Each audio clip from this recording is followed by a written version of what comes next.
Gaming and BS episode 281 being recorded Monday, February 17th, 2020.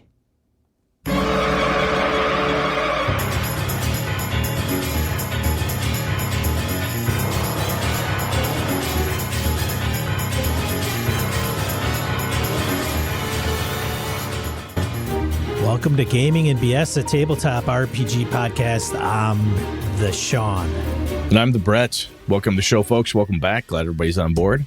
Sean, how the hell are you, man? Oh, I was telling Brett, I don't know if I'm recording tonight. I was such in a pissy mood. Well, I gave you the out, dude. I said, hey, we can push it. And I'm like, no, I need to podcast through this. I need this. Well, we're going to talk about pain later on, so you get to lay into something. That'll be good for you. So, announcement-wise, before we drink in heavy into Sean's day, because I have nothing to complain about. I had today off because my company has today as a holiday for whatever reason. President's Day is off for us. Anyway, announcement-wise, I will be at GaryCon. Sean, are you still on the fence a little bit?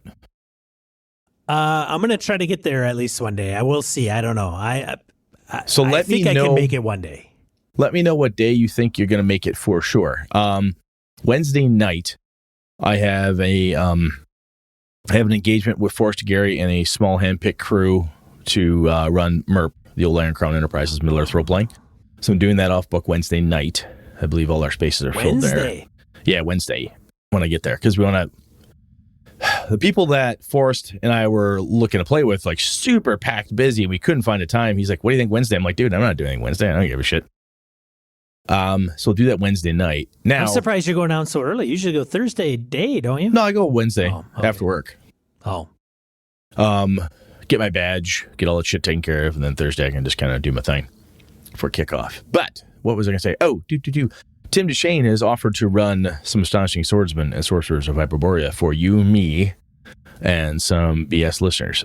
So I'm going to try to work with Tim. Not try. I will work with Tim, and we'll pick a time and that works best for I, and Sean, and we will do our damnedest to fit everybody else into it. This is going to be one of those cases where it's an off-book thing. I think Tim was saying like 6, maybe 8 players, and off-book stuff is tough because as soon as you say, hey, I'm going to run this cool thing, and a bunch of your really cool friends are like, oh my God, I really want to play that. When? Oh, could it be half hour later? Could it be a day earlier? Could it be that? We're going to have to pick a time, which means, unfortunately, some folks may well be disappointed that they couldn't get in on the fun. Now, all of that said, one of the things that Sean and I have been talking about doing, we will be chatting about this more this coming Friday, for those of you who care about Sean and my planning techniques. On the 21st, Friday after work, Sean and I are getting together to kind of source out what we want to do. We've had a lot of big ideas we've thrown out, and for those of you who have been listening to us for a while, even for a short period of time, have put up with our shenanigans and our ideas of, hey, let's run a game like this. Hey, let's do this thing. And we want to take those ideas, write them down, and come up with an actual plan. Like, okay, we'd love to do all of these 50 things, but which one or two can we actually make happen this year? And try to do them and knuckle in and focus in on them, because we've been doing this for almost 6 years now, Sean. Yeah, 6 this fall. Yeah, 6 this fall. So we want to make sure we have our collective shit together a little bit better when it comes to planning some of these events. So that said, if you are interested in playing in Tim DeShane's Astonishing Swordsman, Sorcerer of Hyperborea game, and you're going to be willing to do off book at GaryCon, get a hold of us. Don't bother Tim. Come to me. So you can hit us up over at Gaming and BS. Emails there at the Gmail accounts, or if you find me on Twitter or whatever, that's fine. Hit me up. Don't bug Sean, bug me, and we'll see what we can do. If nothing else, at the very least, I can communicate saying, hey, I have X number of seats open, and this is the date. I'm sorry if you can't make it, blah, blah, blah. But we'll do our best to make something happen. So if Tim's running, it'll be fun. So I'm looking forward to it. Other than that, no announcements. Shall we just move on to randoms? Oh, one other thing I wanted to bring up is... Sure, what you got? Just if you enjoy the show and you're a patron, if you're not a patron, if you're on Discord, if you're on the forums, if you're on none of those, if you're not on Facebook, off Twitter, just do us a favor. go and tell somebody, or probably a member of your game group, you listen to us knuckleheads. We always want to grow the community because we're publicly traded and we have shareholders that we need to report to on a monthly basis. And that's basically basis. your wife and my wife as to why are you two assholes still wasting your time doing this thing? That would be the senior shareholders in our portfolio. I think, though, one of the cool pieces that Sean and I have talked about this for a while is that I like where you're going, Sean, because if you're gaming with folks that you really like, even if people are like, I don't like fucking podcasts, I don't want to listen to those things, the forums, anything within the community space is great to have people come in. If you're gamers that know us, like us, listen to us, our assumption is y'all good people. And that means the people you're gaming with, chances are they're good folks too. We'd love to have them, even if it's just on the forums, hanging out, trading ideas, and just talking about gaming. That would be really, really cool. And one of the things I'm trying to do this year is make a more concerted effort to carve out time in my busy schedule to hit the forums daily or every other day. I want to hit them more than I have been. I've been, unfortunately, too hit or miss, and that's annoying me on a personal level, so I'm going to fix that. But anyway, I think it would be great to help that space grow. So, Sean, anything else? No. No? All right. I think I just wanted to say, hey, spread the word. Yeah, please. 2020. We want to make the RPG podcast sphere awesome. Our own. Want to rule it. Exactly. Like the big bad evil guy of every adventure you've ever run. And yes. You're all game masters, so you know how much you want that bad guy to succeed. You know how much fun that could be. Because if we're in it, you're with us, you're part of the fun. All right. All right, let's random in. Random encounter. Emails, voicemails, social media, comments from the forums, things of that nature. I'll start. So Shane commented on my new approach. On Brett's new approach to running downtime and preliminary narrative in his game, I do this a lot and it does work. I run a back channel through Slack for any of my players that want to work with downtime or want to set up their background as more than just a paragraph on a character sheet. One of my players is participating in a play-by-post solo game that runs extemporaneously with the rest of our campaign. This process allows my players to switch out characters and know what they've been doing in between appearances and to keep XP up when the other players that prefer to run with other players that prefer to run single characters. In short, if your players are up for it, you can make this work. Oh, and for when the need arises, there's a dice roller app in Slack. I did not know that. There's a dice roller app in Slack. Right there, Shane, that is gold. Thank you, sir. That is awesome. We've got, there's one in Discord. I've got one installed. Have you? Sweet. Yeah, I got to get in our Discord. Yeah, it's whack roll, 2d12. Boom. Nice. Yeah, very easy, very simple. I don't know what a whack is. You don't know what a whack is? Is that that's forward slash. Okay, yeah. There we go. Whack. So it's infrastructure. HTTP : whack. Yeah. Infrastructure guy, dude. That's right. Whack. Hey, if you don't know what a whack is, you know what one is now. There you go. Thanks, Shane. I know what bang is. That's exclamation bang. Mark. Yeah. I know that one. Then you got whack bang. Whack bang. There you go. Wow, and that's when the podcast got deleted from other people's stuff. Anyway, carry on. Whack bang is Linux. Like a lot of people refer to whack bang. Anyways, Laramie, fan of the show, some guy we know, comments on Brett's new approach. And another thing he says, first off, I love random encounters, but you should really edit down the comments of some people. Read me. I talk too damn much, and now all your listeners know it too. All right, moving on. We have another one from... Thank you. I'll do Idaho Gamer. No, we can't. Let's go back.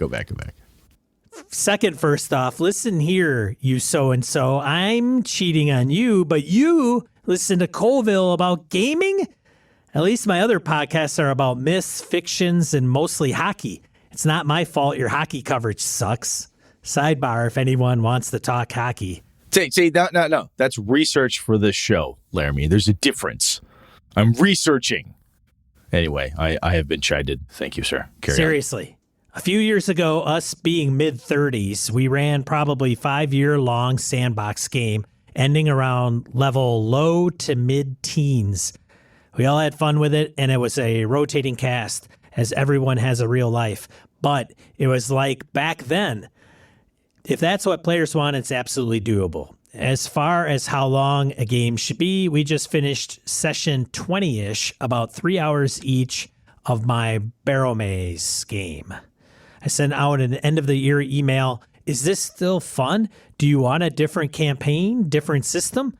Rough guess on the map? You're about 10% done with the dungeon, etc. Email.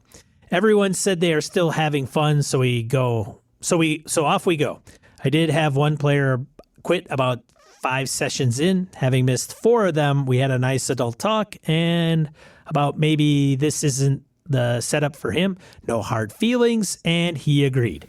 Smart. Maybe, yeah. It's just a good conversation. Just like, It hey, is. like, hey, man, you that's don't wicked seem smart, interested in this, Brett. Yeah. Yeah, are you good? Could you get off the fucking spaceship, you dick? You Carry on. Are you having fun? You want to play Star Wars? I know it wasn't your first choice. Don't lie to me, because I can tell when you're lying. I could tell, yeah. Maybe this will turn into another 5-year game if Brett's friends want in.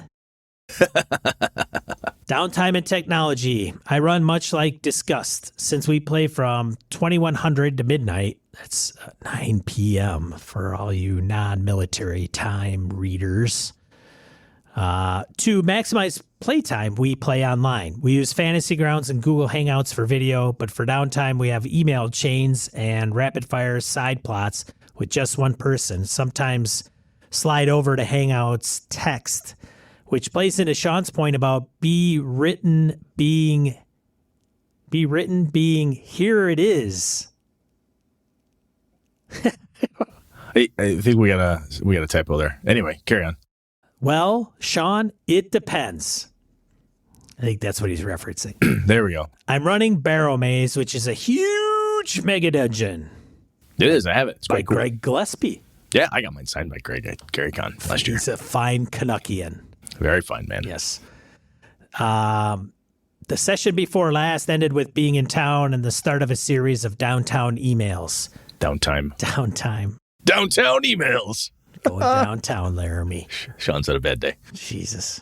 There are current side stories with letters, home, families, parents, in-town interactions, romances, commercial dealings, other adventure parties, all sorts of things. And the downtime spilled into the next session, which I assumed would wrap up and back to the hole. Nope. Side quest into the blizzard-covered forest, 3-hour session, and back to downtime with no dungeoneering. So pre-writtens can be more than that, and I'm not a great GM. 1 million more of my words to noodle on. Cheers, Laramie. Good stuff, Laramie. Thank you, man. Yeah, Laramie, thanks, dude. Very good. All right. Idaho Gamer comments on Folklore Foes. As most of the comments, it does not matter to me when an episode comes out, as long as it does. I am new to the podcast. I'm current since August now. I am just going through all the 2019 episodes. My one question that I have... yes. And Idaho Gamer, thank you very much. That's impressive. It's really cool for Sean and I to hear anybody say, yeah, hey, I like it. And I went back and started listening to the back catalog. That's pretty cool. Goes on to say, my one question that I had after the podcast and watching the videos from Z Vashues, what are some of the apps, websites, online sites, etc. does everyone use? There seems to be a bazillion out there. What are the trusted, or should I say better ones that everyone's using? Thanks to an older episode, I found out about Roll20. I had no idea this was an option, and this has given me, a new hobbyist, an opportunity to play more. Thanks to everyone for letting me join your community. Mike from Idaho. I'll tell you, Mike, there is a metric shit ton of stuff out there. It is hard to try to catalog it all. Sean, I think... Hey, Mike, I got a little job for you. If you could go back from all the episodes and... Start at 1, work your way forward. Yeah, and document every die roll we've ever had in a little document, I might give you a few bucks. I'll give you a Gaming and BS sticker. Oh, wow. That's good. Nobody has one yet. That's true. Me. That's true. I don't even think Brett has one. No, I don't, you bastard.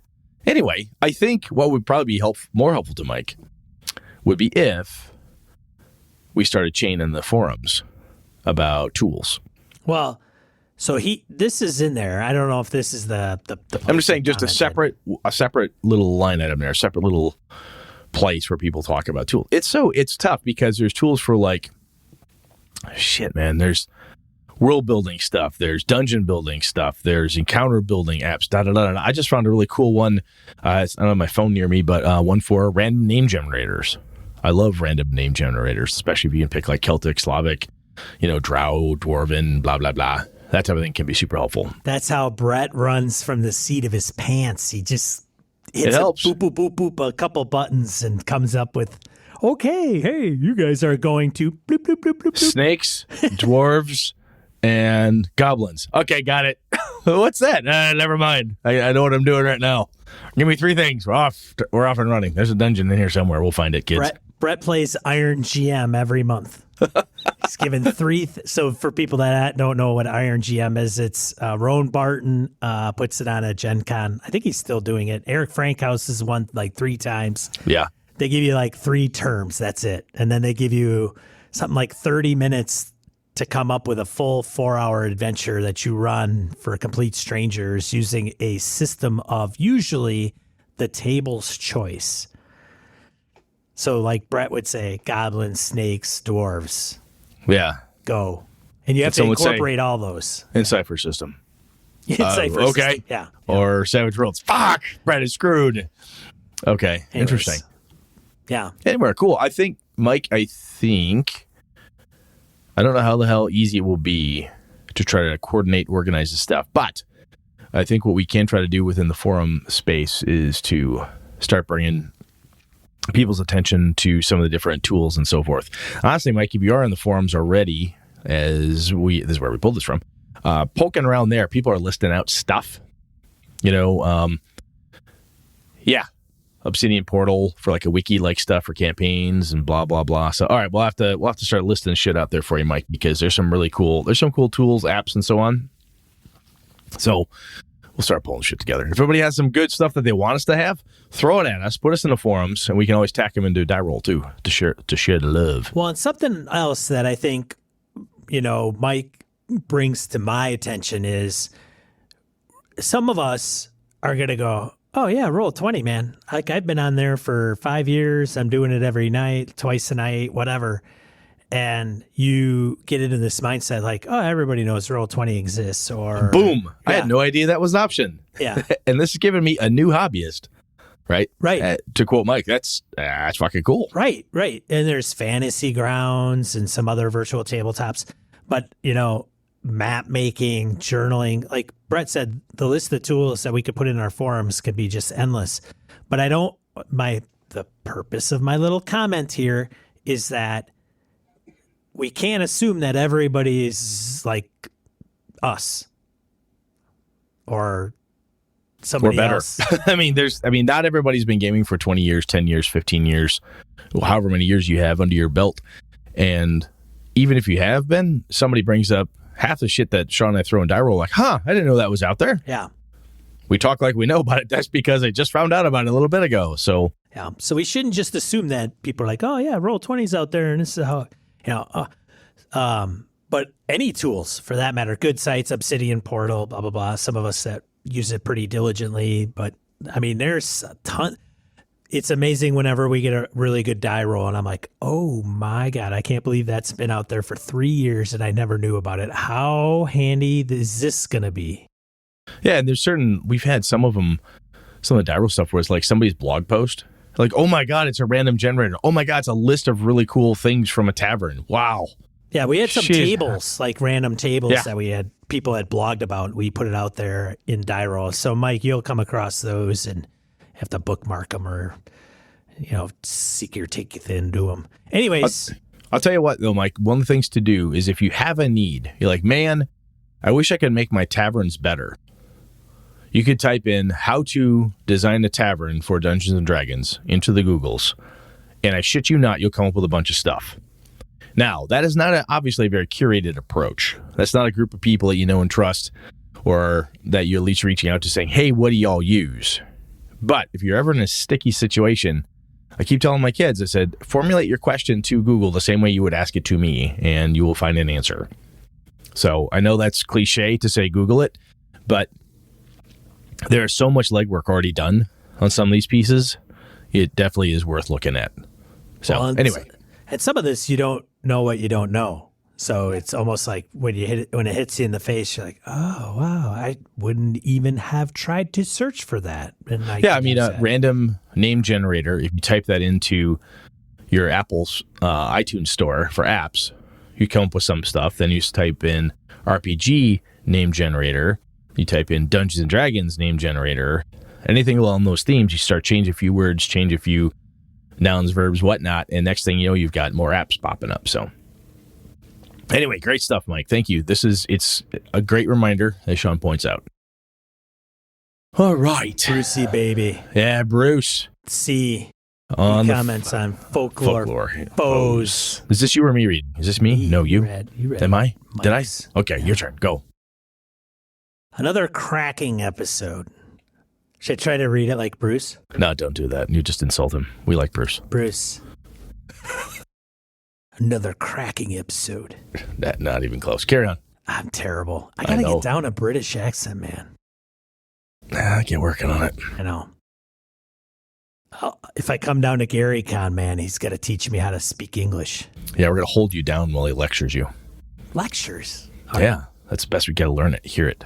On folklore foes. I love incorporating monsters from folklore and legend. I'm actually working on self-publishing DCC funnel adventure that incorporates some local legends. http wikipedia.org wiki/black_Annis. Yeah, that was I learned about that creature in, I think, Monster Manual 2 in the AD&D days. Nasty little critter. Of course, in many cases, D&D and other RPGs got there first with their own take on these creatures, but it's fun to research the original legends and try and go in a slightly different direction. On averaging damage dice, I'm all for making the game your own. No such thing as bad, wrong, fun, etc. But I'll be having none of that crap at my table. Thank you very much.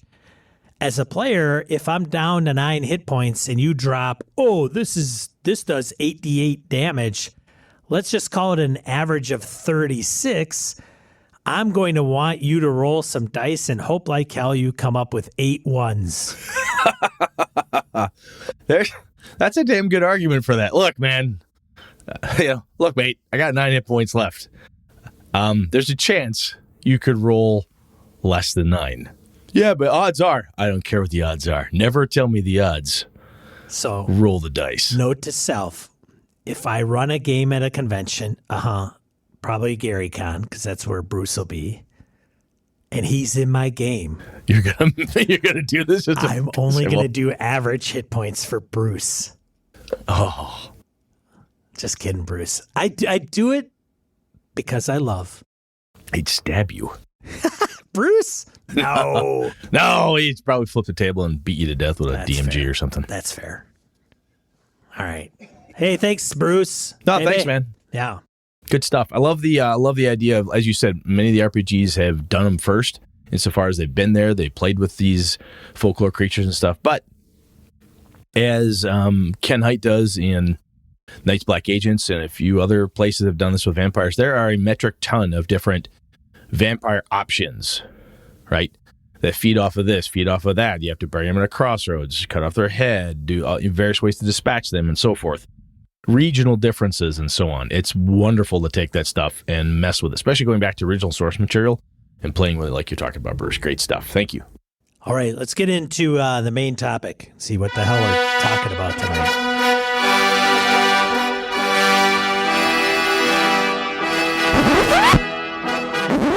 All right, Brett, what the hell are we talking about? We like it because we're talking about damaging people. Brett let me know at about 2 in the afternoon today. This doesn't require a lot of thought. Oh, hey! You You got this down. I got next week's out already. Yes, so he does. I'm ahead of it there. So one of the things, I talked about this a little bit about my Delta Green game, mostly because of the TPK in it, and the lethality of it, and the tracking of damage and stuff. One of the characters had gotten hurt, and they're like, fuck, you're hospitalized, man. And what a drag that was. It was interesting, one of the things that came up was a little bit about lethality within a game system. So if you're not aware, certain weapons in Delta Green have a lethality rating, a percentile. And if it has like a 10% lethality, you roll percentiles. Let's say you roll a 72. It doesn't automatically kill you. Instead, you take 7, add it 2. That's 9 points of damage. Everybody takes 9. You take 9 points of damage instead of instantly dying. Oh, nice. Okay, that's 90% of my hit points right there. Weapon's going to fuck you up no matter what. So if you miss something by like 99 or 100, you add it. There is 20 points of damage to you. 10 plus 10 is 20. Fuck. Very few people have more than 12 hit points. You're dead anyway. And even with games with hit charts, and I was thinking about that because the Middle-earth game I'm going to run at Gary Con off book and stuff with Forrest, I was thinking about, it's interesting to me that I will hear people, my own group has done this in the past, and then I like say, well, hang on a second, and this hence the argument or the discussion for today. Oh, I like a good lethal game. I like a this, I like a that. And so hang on a second. Some of you folks are the same ones that will look at me and say, well, I just got shot in my left arm, so I can keep fighting. No, you probably can't. Well, I want to have a realistically lethal combat system, but I only got shot in my left arm. So I've talked to people who have been shot. I know police officers. I know former military people who have been in firefights and stuff, and some of them I've had conversations with. I'm like, last time I checked, there's no such thing as like a really clean shoulder wound. And I've been told, oh, no, they're usually quite messy. Oh, yeah, there's fragments and shit, and you could get hit like in your upper left shoulder and have the bullet come out halfway down your back because it ricocheted off your spine somehow. It's brutal. Getting shot, getting stabbed sucks. Getting punched in the face. You'll watch these action movies where the hero just gets the shit beat out of him, wailed on. Like, well, he didn't knock him out, so we can still keep going. I will guarantee you that if Tim DeShane hits me 3 times in the face, I'm probably not going to keep fighting. Especially with the ferocity that some of these, movies have shown. You don't. You just flat don't. Bad things happen. Sean, you had essentially what some people would term a low-speed collision. Yeah. Right? Yeah, man. Yeah. Like, it was between the speed of 35 and 45. Yeah, and people say, it's a low-speed collision. Yeah, Sean and the wife were laid up for a while. With big, but the thing is the weight behind. So it's interesting because we'll get to this point where we want to have, I'll hear this from groups, like, I like to have a really lethal game. Like, okay, yeah, I get that. But I think the balance is they want a lethal game, but we want to have the Die Hard action hero component, right? Where John McClane can run across the broken glass and Die Hard, spoilers. And it really, it's annoying, but it doesn't stop him.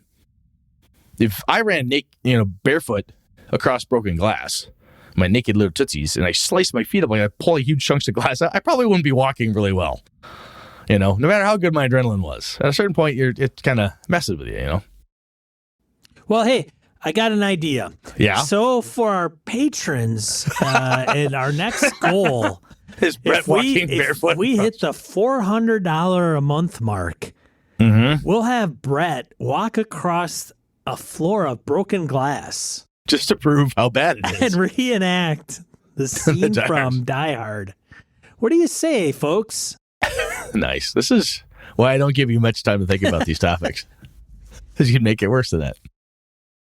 And when I've run games that hit locations, and I get a similar thing. Okay, wow, your left arm is broken from the shoulder down. Well, I can still fight. I just can't use my shield. I'm like, The mind-numbing, near passing out, comatose-like pain, comatose-inducing pain that you would be in for this realistic quote-unquote system, I don't think you'd want to fight too much. It's not That'd be pretty tough. It'd be pretty tough. Now, there's always stories, and there's plenty of people who've been places and have seen things like, oh my God, so-and-so got whacked upside the head with a broadsword and kept going. It was amazing. And there are those things. There's Congressional Medal of Honor winners that have done some amazingly crazy-ass shit when they should have died, and they unfortunately usually end up dying because it's a posthumous award many times. Point being, though, is I've had this conversation a couple times. It came up in my Delta Green game with my guys. Like, oh man, this game just fucking murders you. And I said, well, I told you it was realistic. Well, then when you hurt, you got to go to the hospital and you got to sit there for a while. Yeah, because there's no magic. There's no healing, you know? And I guess it strikes me as interesting where gamers in general, that I have run into anyway, we have a tendency to want to have a level of reality, wherever that is. And that's one of the main complaints I'll hear about hit points in Dungeons & Dragons, that hit points are too vague or too generalized. And you can do the same amount of heroic action. You can still be in the fight, dealing the same amount of damage when you have 1 hit point left as you would when you had 100 hit points left, right? Having 1 hit point left, other than potentially being unconscious very, very soon, you can still behave. You can still do your thing. Much like Bruce's example above. If I've got 9 hit points left, I'm hoping you only do 8 because I can still smoke you. Because I got 1 hit point left, I can still keep going. And I'll hear people tell me, I've seen this online, and I've talked to people at cons, like, I don't like that because it's not realistic. And I don't think people really want that. Honestly, that at least most gamers I run into, we say that on the one hand, but when it comes down to it, realistic combat, realistic wounds, realistic damage stops the game in many cases. Now, Sean, I'm bringing this up, and I want to talk to you about it, is because you're running Call of Cthulhu, and Call of Cthulhu is notorious for, if you get shot, there's no magic to heal you. You got to go to the hospital. Yeah. Have you had that happen in your game yet? Doc got wasted a lot on the last one. Like his guy took a butt ton of damage. There's a pulp trait that's like hard to kill or toughness or something. You gave him that? Well, it's pulp. Okay, so you're running pulpy. Okay. So he's got that, and he just burning luck. But you know, I'm shooting him, I'm hacking him up. I mean, he's taking a lot of damage. You see Indiana Jones damage. You're punching him, but somehow, the hat's still on, Jack. Yeah, and that's fine. That's the way we're running that game. But yeah, I know what you're saying. It's not to the extreme of a native Cthulhu game. Did you and your group choose the pulp because they wanted to head that off? They didn't want it to be I didn't want to run like a 2 or 3 year campaign and worry about them going through 5 characters each. And 16 hospital stays. And yeah. I figured we'll just make it survivable for them. The campaign does lend itself well to a pulp feel. So yeah. Because I'll tell you that one of the first times I ran Middle-earth role-playing for my home group, a small group of guys, I got a number of Rollmaster players and they've played it before. And I'm playing it. And Zave's character fumbled. He broke his arm. He's an archer. He busted his arm, like bad. A lot of damage, immobile, blah, blah, blah. Can't do blah with his arm for like weeks. He's like, fuck, I'm useless. I'm like, uh-huh. Well, this sucks. I'm like, uh-huh. That's the game. We were playing this, and I warned y'all this could happen. If you fuck up and the dice go bad, you're done. You know, your arm is busted. You can't use your arm. You can't use your bow. You're in extreme pain, blah, blah, blah. And it became readily apparent that wasn't considered a lot of fun. It's neat to do damage to other things, as usual, but it's not always fun when you get your arm cut off or when the character gets something smashed or broken and there's not a quick way to recover it to get back in the game. Which I honestly think is one of the beauty of hit points for D&D and games with a very simple system like that, is because you don't track all the uber detail to it. Now, another thing I do like is in World of Darkness games, and there are a couple other ones I can't think of off the top of my head, when you take wound levels it starts to impact, then it gives you penalties, right? I know this was true in 7C when I played with John Wick when he ran the game. I knew that was true there. And I know in... There's another game. Oh, it happens in... I think it happens in Call of Cthulhu. I know in Delta Green and in Trail of Cthulhu. If you're at a certain health level point, shit's more difficult to do in Gumshoe and so on. You take a penalty, you get less. If it's a die pool game, if you could have 10 dice, no, you can only have 3 dice. If you could have 6, you only have 2, or whatever the case is. There's a penalty of some kind, which mechanically makes it difficult for you to do stuff without getting uber gritty into the fact that your arm is busted and it's immobile and the sheer pain, blah, blah, blah. You could add narrative description, as we've talked about before, but the mechanic helps to make it so you can still be John McClane. You can still be that action hero. You can still do the heroic thing, whatever you think that might be, in combat or flight or whatever, away from the fight. But it doesn't make you useless. You know what I'm saying? I do. So we've talked about what you're looking for in a game in the past, Sean. Do you run into this as a problem in game groups, or for you as a game master, where you're like, oh man, this game isn't detailed enough in the damage. I don't like the way it oversimplifies. Do you like hit points, that type of thing, or do you not even think about it? You just don't care? It depends. Why? What would cause you to think one way or the other? The game. Okay. That's helpful, Sean. That's my public radio voice.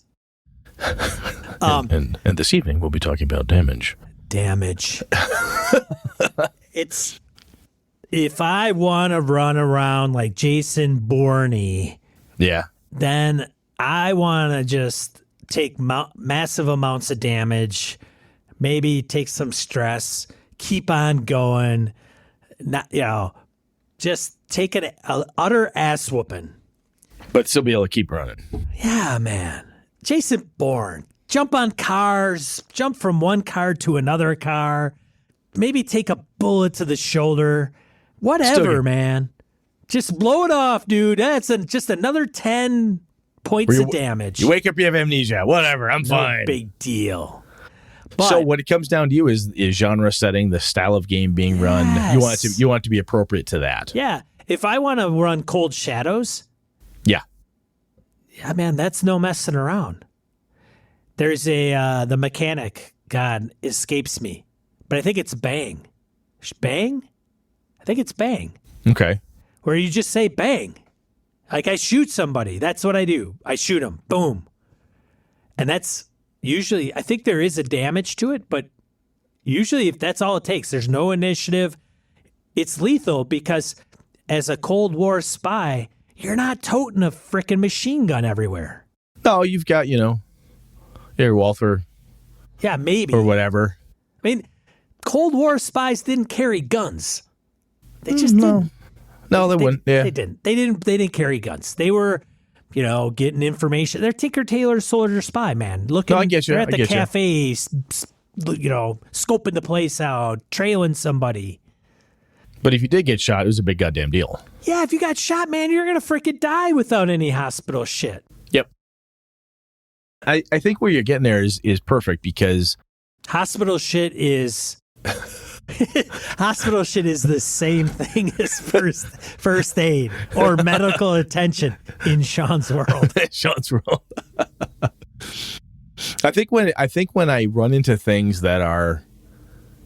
When I run into the players that have the issue, and you hit it on the head there, is when I run into players or game masters or a group that's like, man, I don't like this, blah, blah, blah. I think what it comes down to is it's an expectation thing. Much to our earlier comment above, Laramie having a grown-up conversation with people. It's sometimes players have an expectation. Oh, you said you're going to run a dark, gritty Avalon game, and you're using D&D rules. Okay, cool. How do you make it dark and gritty, Brett? Well, I do X, Y, and Z. Okay, cool. Oh, you're using this Viander rules. Oh, fuck. We're going to die. Because this is brutal. But I think having people understanding the type of game you're expecting to run, the type of realism and the type of lethality, the type of damage that should be expected, not even just lethality. I'm talking about the type of damage. Like if I tell you, look, man, a grenade goes off. According to the charts, it tore your left leg off from the knee down. Well, you still crawl away, right? Probably not. No, you're probably on the ground screaming right now. You're really, no, you're not. Well, I'll just grab my sniper rifle and shoot prone. No, you're not. That's not how that works. I think in this case, this is one of those places where having the game mechanics really supporting the style of play is important. And if you try to lever in an effect of specialized damage, we've talked about this before in the past, and the more I think about it, the more I agree with some of our listeners who wrote in on it. If you try to lever in some of this extra stuff, right? Like critical hits on Dungeon Crawl Classics, they're part of the whole milieu. They're in there. That's part of the game system. But if you lever some of that stuff into a game that doesn't have that, it's not built for it. It doesn't account for that. In the Middle-earth system and Rollmaster, there were herbs, magic, and other things that were available to you to repair the fact that all the tendons in your left arm are destroyed, or that you smashed the bone, or you tore all the muscle, or by the critical description, you had things to counteract the badness. So mechanically speaking, it's a closed system. It can do a thing to you, but there's always the thing in there that you can find by hook or by crook, some way to take care of the problem. And I think if you say, wow, I really like that lethality idea that you talked about for Delta Green, let's take that to my D&D game. All blades have a lethality rating. That game's not built for that. That can be pretty drastic to try to inject that type of thing into a world that it doesn't fit in, or a game system it doesn't fit in, especially, to your point, Sean, the type of game you're going to run. Like, you're running a Cold Shadows game, that's, being able to walk off like Jason Bourne, that's not what that game's about. No. And I think having that clearly described up front and reinforced is a good idea. And I think sometimes it's the reinforcement that we forget as game masters and even players at the table. This ain't no Night's Black Agents. This ain't no spycraft. Get shot, motherfucker, you dead. That's what happens. DED dead. You tracking what I mean by reinforcing it, though? Yeah. I would want to... I can't remember how Zweihander handles it, but it gets pretty... It's tough. It's like Warhammer First Edition. I mean, you get hit, it'll fuck you up pretty bad. Yeah, grim and perilous. Yeah, they mean that. They're not kidding. Yeah. Which is an interesting and different type of game. Like, I don't think I could run Jeff through something like that. It's not as grandiose. Well, it's also not his jam. I mean, honestly, I think some of this comes down when you've got a mismatch of expectations, that's tough, but also you have a mismatch of play styles. Right. We're talking about play styles next episode, but a little bit more. But what I'm getting at here is that if you're like, look, I like to play this type of game, and I know a number of different players that I've met over the years that essentially want to play that style of game regardless of what game they're playing. I want to be Jason Bourne. I told you it was Cold Shadows. Yeah, but you said it was a spy game, and I thought Jason Bourne. How come I can't be Jason Bourne in this game? Because it's not about that. Well, this game sucks. I've heard those arguments. Yeah, but that game is not designed for that. It's curated for this experience. It's not the same game. No, it's not. Right. That's like, and games like D&D are toolboxy games, right? You can do lots of different stuff with it, but at its core, it still has the D&D feel, the D&D experience.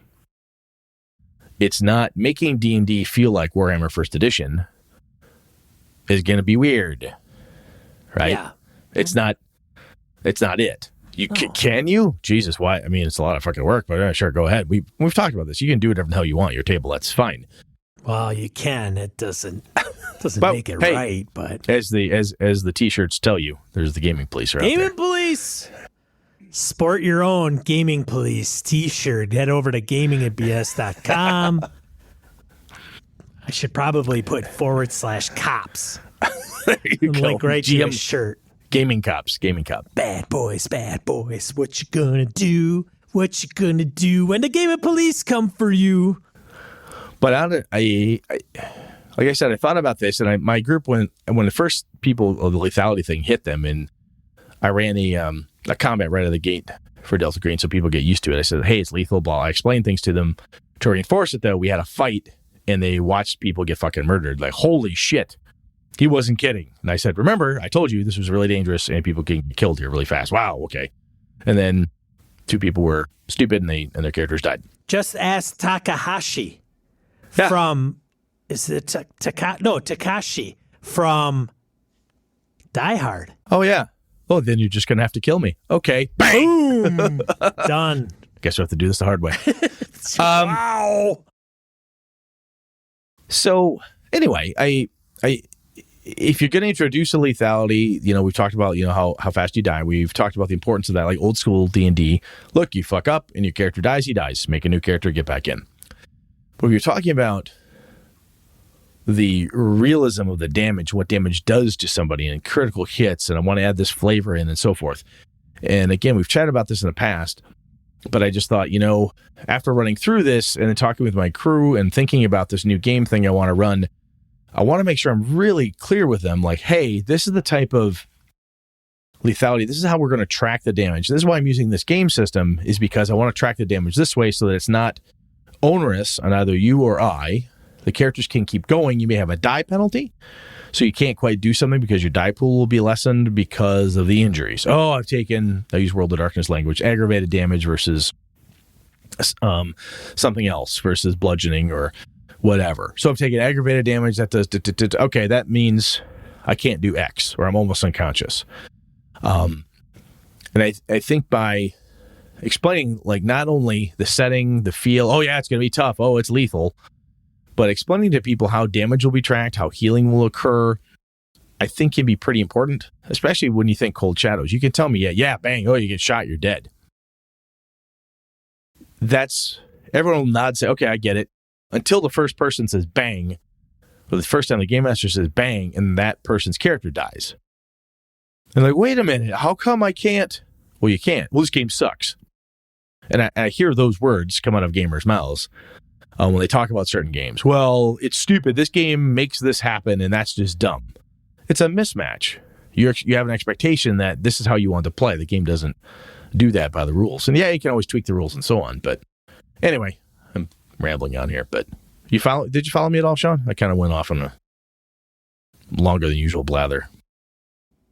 Yeah, so you're talking about lethality in role-playing games and the expectations being different, if not positioned properly.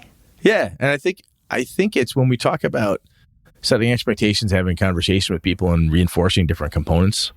We've talked about this a number of times about different aspects. But I honestly think you can say lethal, but then when you talk about, look, this game has critical hit charts.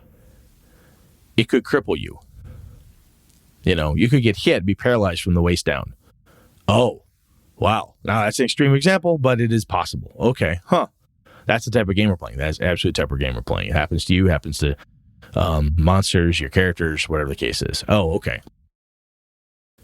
I think some of those more detailed mechanical aspects of combat, healing, and damage need to be better explained, especially for people who are new to a system, so that they really understand it.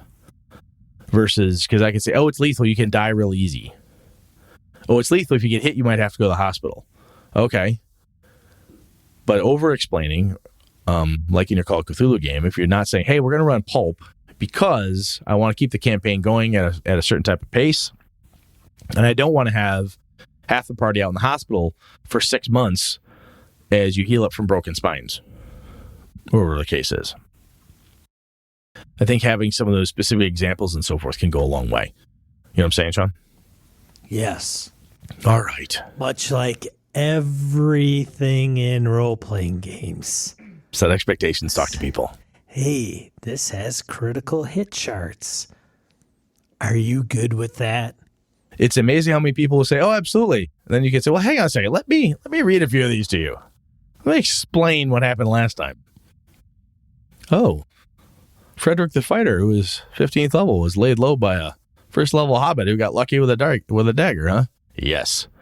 Well, fuck it. I don't want to play that kind of game. Okay, good to hear. Well, and I think one thing we didn't really get into the too much detail in is there are going to be people that don't want to play realistic wounding games. I had one guy in my group who was not down for that at all. He just wasn't like, he would never watch a Tarantino movie. He's just not a violent guy. Violence turns him off completely. So there's that. But in another respect, there's some people that I think the more, oh, okay, you got shot in your arm's really messed up. You can't use it. You're incapacitated. Oh, now that's a penalty. And you get really into the nuances. I think some people love that and some people don't. The ones that don't, I think, are maybe not all. I don't know. But I would suspect that they play a game to get away from the reality components. Well, yeah, I would agree. Yeah, in many cases, I would think that's actually true. And sometimes simplifying it, smoothing it out, if for no other reason than the goddamn bookkeeping.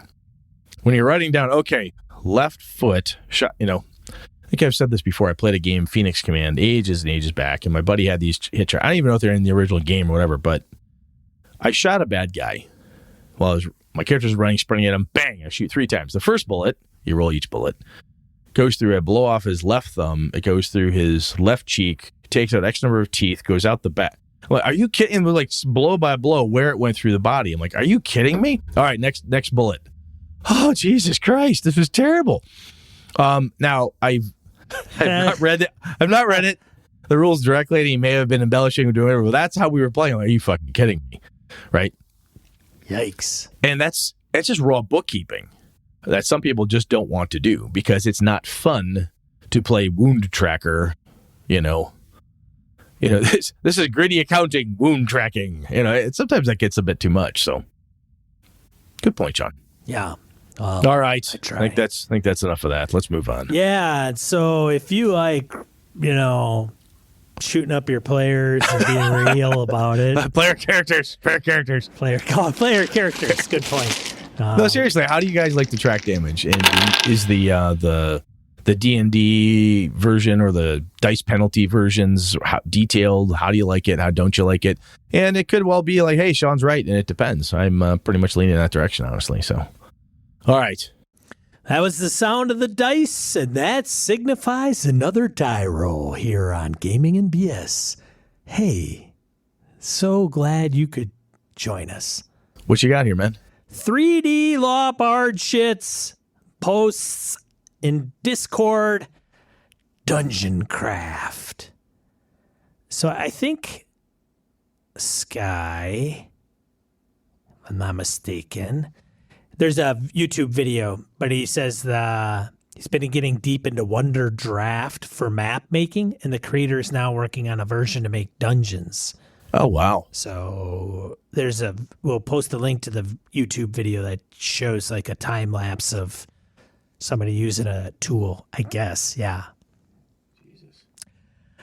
Second one, VC Young, our very own, was involved with a board game offered now on the Game Crafter. Oh, kick ass. Beavers be damned. Get it? Beaver. Be damned. Damned. Damn. Beavers make dams. Reminds me of a Simpsons joke. Later on, I'll tell you. It's funny. Sounds great, Brett. It is good. It's funny. And so go out and buy VC's game. Be the best beaver builder. Beavers be damned. Beaver. Nice. Better be a bigger, better beaver. Yes. Yes. Better beavers make better. Moving on. I know there's a tongue twister in there somewhere. Ron! All the parts are there. Make something of that, people. Number 3, Ron Blessings, new Savage Worlds podcast. Savage Interludes. Nice. Savage Interludes. Go subscribe. You know what a Savage Interlude is? First time I meet Ron Blessing face to face.